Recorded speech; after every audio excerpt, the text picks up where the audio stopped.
Nous devons aider le continent africain. To live with us, the European dream. Good friend of Taiwan. Europe 1, bonjour. Votre revue de presse internationale. Nous sommes d'abord au Royaume-Uni. Bonjour Sarah Menet. Bonjour. À la une de la presse britannique.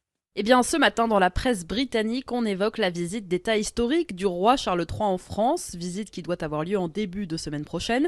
Alors, ce qui inquiète, ce sont évidemment les mouvements sociaux en France. Dans The Telegraph, ce titre, les conducteurs de tramway français refuseront de transporter le roi Charles. Le quotidien reprend ainsi les menaces de perturbation des syndicalistes bordelais. Le Daily Mail, de son côté, cite une source proche du palais et avance que Buckingham suivrait avec attention la situation en France, et ce, au jour le jour, en prenant des informations auprès des autorités britanniques et des autorités françaises. Enfin, le journal The Times donne lui les détails de ce qu'il qualifie de troubles historiques. Le quotidien britannique va même jusqu'à citer Sandrine Rousseau, qui appelait hier le chef de l'État à repousser cette rencontre. Nous sommes maintenant en Belgique avec vous, Laura Walnerberg. Les gros titres des journaux belges.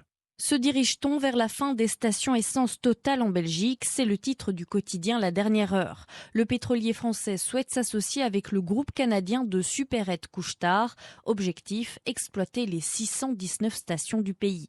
Conséquence, les emplois sont au cœur des discussions, commente le quotidien La Libre Belgique, soit quelques 900 personnes sur les sites et 130 dans les services auxiliaires. Le volet social pose question pour les syndicalistes. Les garanties réelles pour le personnel ne se limite qu'à 1 an.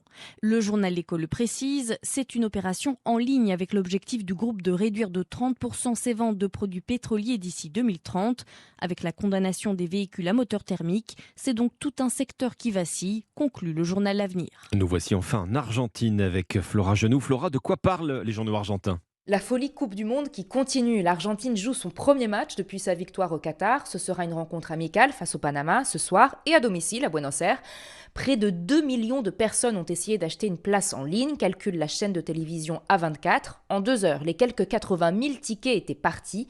La presse ravive la flamme de la victoire. Messi vit ses jours les plus heureux dans son pays natal, entouré d'un amour démesuré, s'enthousiasme Clarine, qui souligne ce contraste. Messi est critiqué en France après une nouvelle défaite avec le PSG, mais en Argentine, c'est l'ovation.